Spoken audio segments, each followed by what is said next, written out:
Hey guys, welcome to my channel commerce by Shivani Sahu. पिछली class में हमने कैपिटल बजटिंग इंट्रोडक्शन के बारे में पढ़ा था। इस क्लास में हम इसकी कैलकुलेशन के बारे में पढ़ेंगे, इसके फॉर्मेट के बारे में पढ़ेंगे। ओके, कैपिटल बजटिंग का फॉर्मेट क्या होता है, इसको कैलकुलेट किस तरह से किया जाता है। अगर कैपिटल बजटिंग इंट्रोडक्शन की आपको पूरी वीडियो देखनी है तो आपको मैं लिंक शेयर कर दूंगी डिस्क्रिप्शन बॉक्स में, वहां पे जाके आप देख सकते हैं। Okay, so let's start the class. Capital budgeting हमने कंप्लीट कर लिया था। आज इसके फॉर्मेट के बारे में हम यहाँ पे डिस्कस करेंगे। ओके, सो कैपिटल बजटिंग का फॉर्मेट यहाँ पे डिस्कस करने से पहले मैंने आपको बहुत चीजें बताई थी कि इनिशियल इन्वेस्टमेंट जो हम करते हैं वो क्यों करते हैं। इनिशियल इन्वेस्टमेंट जब भी हम करते हैं इसलिए करते हैं, ये पता करने के लिए कि कितना पैसे की हमें ज़रूरत है। ओके, कितना फंड्स हमारा इस प्रोजेक्ट में लगेगा, कितना फंड्स हमारे पास अवेलेबल है और कितने की हमें ज़रूरत है, ये सब कैलकुलेट करते हैं हम इनिशियल इन्वेस्टमेंट में। जो भी हम इनिशियली इन्वेस्ट करेंगे उसमें कितने फंड्स की हमें ज़रूरत पड़ेगी। ओके, सो सपोज आपको न्यू एसेट परचेज करनी है। ओके, न्यू एसेट परचेज करने में कुछ कॉस्ट जाएगी, उसमें इंस्टॉलेशन चार्जेस भी हो सकते हैं और नहीं भी हो सकते। ओके, अगर इंस्टॉलेशन चार्जेस है तो वो भी उसमें क्या होंगे, ऐड होंगे। ओके, और जो भी एक्सपेंडिचर आएगा न्यू एसेट पे वो भी आपको ऐड ऑन करना पड़ेगा, और वर्किंग कैपिटल की रिक्वायरमेंट्स भी आपको ऐड ऑन करनी पड़ेंगी। अब इसमें लेस क्या करेंगे हम, सपोज आपका कोई एग्जिस्टिंग प्रोजेक्ट था, मतलब पहले का कोई प्रोजेक्ट था जो कंप्लीट हो चुका है। ओके, अब उसकी जो एसेट्स है वो आप यहाँ पे क्या करोगे, सेल करना चाहते हो आप। सपोज उसकी एसेट आप सेल करना चाहते हो। ओके, तो सेल करने के बाद आपको पैसे मिलेंगे। ओके, तो कुछ जो पैसे मिलेंगे, जो आपके पास फंड्स अवेलेबल होगा, वो क्या कर दोगे, इसमें से माइनस कर दोगे, क्योंकि हमें ये जानना है इसमें कि हमें कितने फंड्स की और ज़रूरत है जो हमें डिफरेंट सोर्सेज से रेज करने हैं। ओके, सो ये जानने के लिए हम क्या कर देंगे, जो हमारे पास अवेलेबल फंड है उसको लेस कर देंगे, जितना भी हमारा टोटल फंड आ रहा है। ओके, जितने टोटल फंड की हमें ज़रूरत है उसमें से लेस कर देंगे। अब आप जब सेल करोगे कोई भी एसेट, ओके, आप सेल जो करोगे वो किस पे करोगे, मार्केट प्राइस पे सेल करोगे। अब सपोज आपकी उस एसेट की वैल्यू 3 लाख की है। ओके, ये आपको इमेजिन करना है, 3 लाख की आपकी वैल्यू है, बुक वैल्यू, लेकिन आपकी वो सेल कितने में हो गई है, 2 लाख में। तो 1 लाख का क्या हुआ है, आपको यहाँ पे लॉस हो गया है। तो यहाँ पे क्या होगा, आपका जो टैक्स है वो सेव हो जाएगा। तो वो क्या होगा, आपकी सेल ऑफ ओल्ड एसेट में वो क्या होगा, लेस होगा। ओके, और सपोज अगर आपकी एसेट की बुक वैल्यू 1,50,000 है सपोज, तो उसमें जो 50,000 आपको प्रॉफिट हुआ है क्योंकि 2 लाख की सेल हुई है। अगर जो 50% है, सॉरी, जो 50,000 है वो आपका सेव हुआ है यहाँ पे, ठीक है, प्रॉफिट हुआ है, तो उस पर आपको टैक्स देना पड़ेगा। प्रॉफिट पे हमें टैक्स देना ही पड़ता है, जो हमारी इनकम होती है, ठीक है, उस पर आपको टैक्स पे करना पड़ेगा। तो उसे हम यहाँ पे क्या करेंगे, ऐड करेंगे ओल्ड एसेट में। ओके, अब एक बार फॉर्मेट में भी हम यहाँ पे देख लेते हैं। कॉस्ट ऑफ न्यू एसेट जो दी हुई है आपकी, उसमें आप ऐड करेंगे, क्या करेंगे, इंस्टॉलेशन चार्जेस, उसमें कैपिटल एक्सपेंडिचर ऐड करेंगे जो भी आपकी एसेट पे हुआ है, ऐड करेंगे उसमें वर्किंग कैपिटल रिक्वायरमेंट्स, और लेस करेंगे उसमें से सेल ऑफ ओल्ड एसेट, मैंने अभी आपको बताया था। और जो आपको बताया था कि बुक वैल्यू पे अगर हमारा प्रॉफिट हो रहा है तो उस पर हमें क्या करना पड़ेगा, टैक्स पे करना पड़ेगा। अगर हमें लॉस हो रहा है तो उस पर हमारी टैक्स की क्या हो जाएंगी, सेविंग्स हो जाएंगी। ओके, उसे भी ऐड लेस करना पड़ेगा अगर ऐसा कुछ दिया है क्वेश्चन में तो। सेकेंड है आपका estimation of annual incremental cash inflows, subsequent inflows भी हम कह सकते हैं। इसमें हमें ये जानना होता है कि हमें पर ईयर प्रॉफिट कितना होगा, कितना इनफ्लो होगा, ठीक है, ये जानने के लिए हम इसकी कैलकुलेशन करते हैं। तो सबसे पहले आपको क्या देखना होगा कि सेल्स आपकी कितनी हुई है। सेल्स जितनी भी हुई है, आपका रेवेन्यू जितने का भी हुआ है, उसमें से आप माइनस क्या करोगे, variable cost and fixed cost. इन दोनों को माइनस करने के बाद आपका क्या आ जाएगा, अर्निंग बिफोर डेप्रिसिएशन, डेप्रिसिएशन से पहले की अर्निंग। ओके, अब आप क्या करोगे, इसमें से लेस कर दोगे डेप्रिसिएशन। वैसे तो डेप्रिसिएशन पहले से ही इनिशियल इन्वेस्टमेंट की जो कैलकुलेशन होती है उसी में से ही हम कट आउट कर देते हैं, बट यहाँ पे हमें टैक्स पे करना होता है, उसके लिए हमें यहाँ पे डेप्रिसिएशन लेस करना होता है। ओके, सो डेप्रिसिएशन हमने यहाँ पे कर दिया है लेस। अब उसके बाद हमारा क्या निकल के आएगा, अर्निंग बिफोर टैक्स। क्या निकल के आएगा, अर्निंग बिफोर टैक्स। अब इसमें से आप टैक्स को लेस कर दोगे, 40% भी हो सकता है, 30%, जितना भी आपको दिया होगा क्वेश्चन में उतना आप लेस कर दोगे। ओके, अर्निंग के ऊपर, जो भी अर्निंग बिफोर टैक्स से पहले की जो आपकी अर्निंग है उसके ऊपर आप टैक्स लेस कर दोगे, उसके अकॉर्डिंग कैलकुलेट करके। फिर इसको लेस करने के बाद आपका क्या आ जाएगा, net increase in earning after tax. Earning after tax आपका यहाँ पे निकल के आ जाएगा।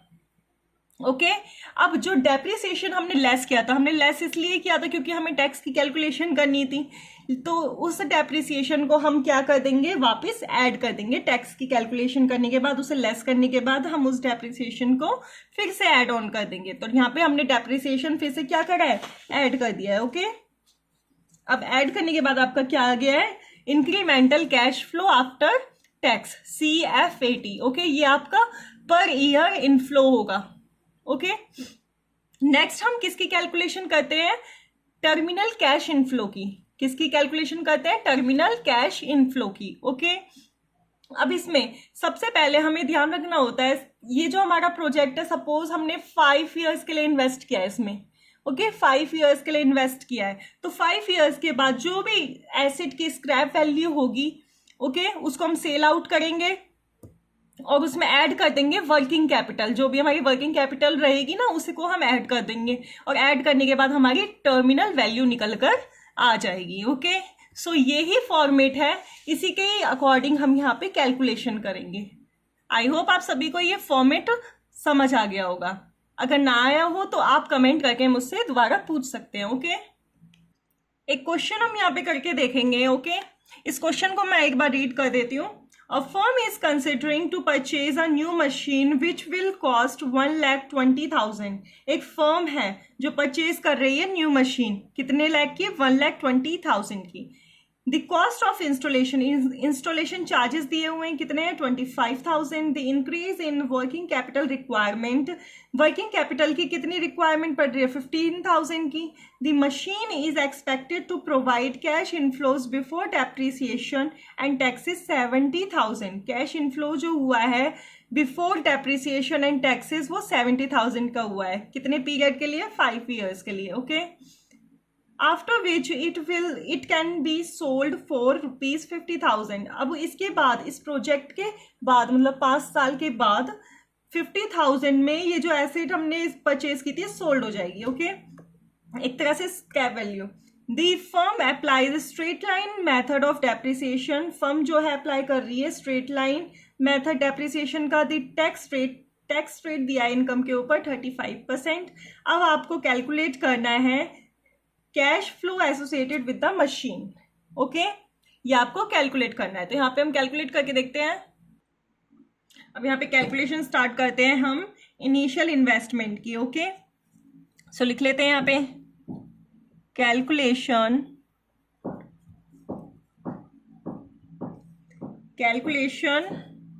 Of initial investment. Initial investment की कैलकुलेशन करेंगे, इसे कैश आउटफ्लो भी हम बोल सकते हैं। ओके, तो कैलकुलेशन स्टार्ट करते हैं, इसको फर्स्ट पॉइंट से कंसिडर कर देंगे। ओके, सो हमारे मशीन की कॉस्ट क्या है, कॉस्ट ऑफ न्यू मशीन। हमारी मशीन की कॉस्ट क्या है, 1,20,000। ओके, 1,20,000। अब इसमें हम ऐड करेंगे installation charges.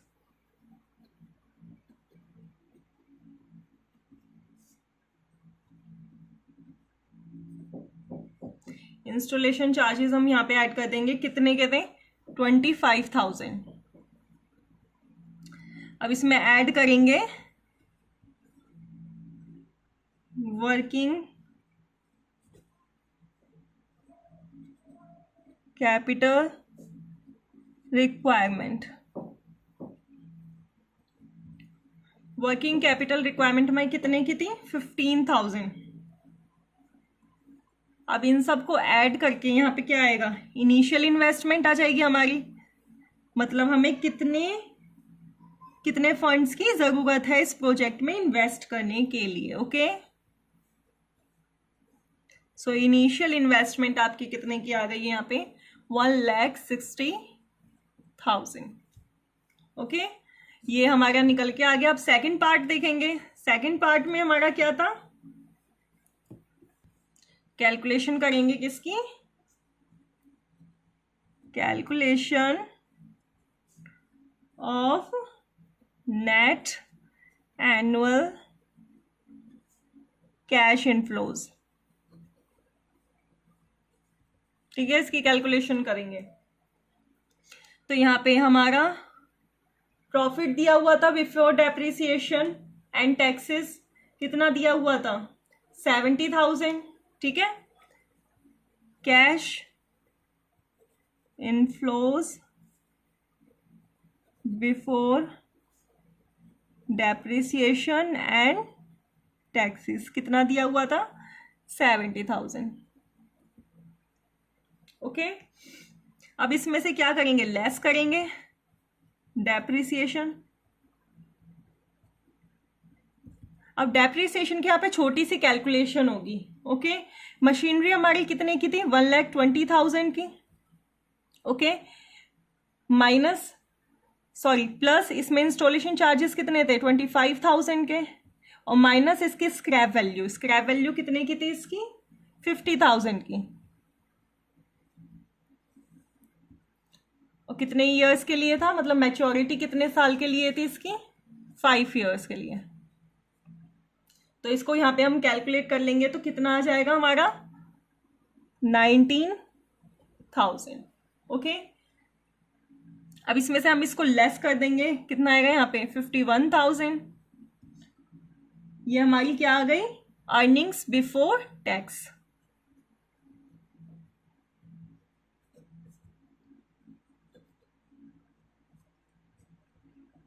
Earnings before tax. Okay, अब इसमें हम लेस करेंगे टैक्स एट द रेट कितने परसेंट का बोला था?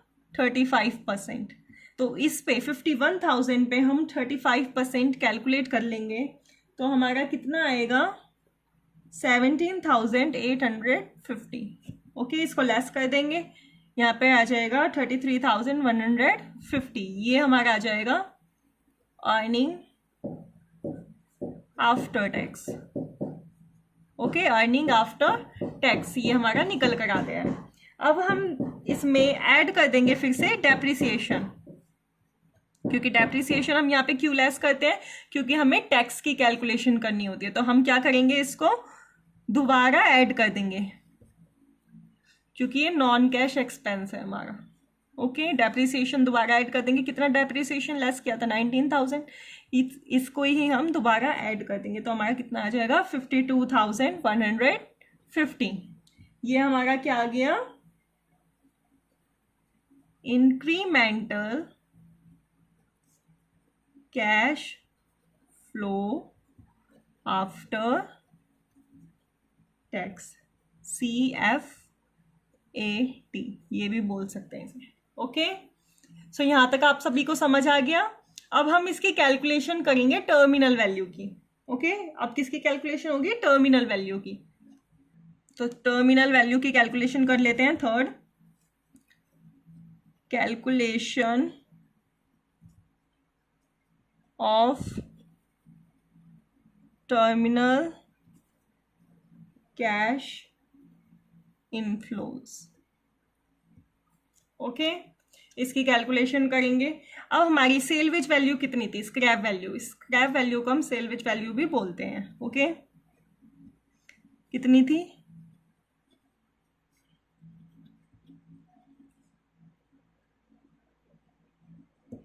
तो कितनी थी हमारी स्क्रैप वैल्यू? 50,000। कितनी थी? 50,000। अब इसमें ऐड करेंगे working capital. Okay,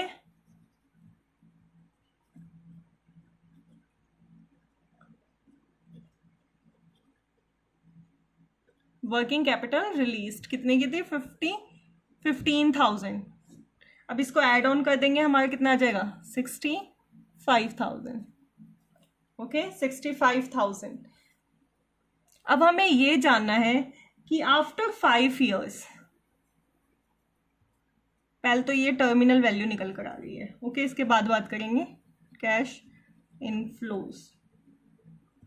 5th year का हमें निकालना है, इसमें खाली 5th ईयर का निकालना है कि 5th ईयर में हमारा टोटल इनफ्लो कितना होगा, ये हमारा क्वेश्चन में पूछा है। ओके, सो 5th ईयर में हमारा इनफ्लो कितना होगा? 5th ईयर का एक तो नेट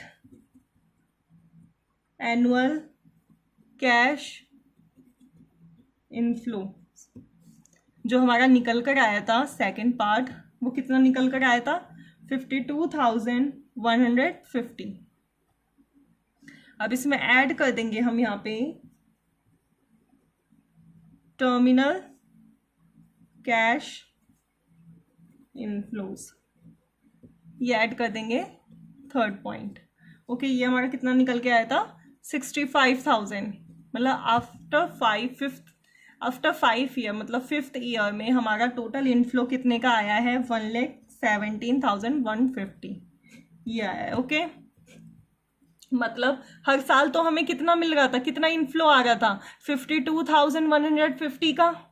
ओके, हर साल हमारा ये इनफ्लो आ रहा था, लेकिन 5th ईयर में क्या हो रही है? हमारी मैच्योरिटी हो रही है, मैच्योरिटी पीरियड खत्म हो गया है। ओके, सो इसमें क्या होगा? हमारा इनफ्लो तो आएगा ही आएगा ईयर का, जो हमारा नेट एनुअल कैश इनफ्लो निकल कर आया था, लेकिन जो हमारी टर्मिनल वैल्यू होगी, टर्मिनल कैश इनफ्लो होगा, वो भी हमारा ऐड ऑन हो जाएगा। तो ये टोटल हमारा 5th ईयर में कितना निकल के आएगा? 1,17,150। ओके,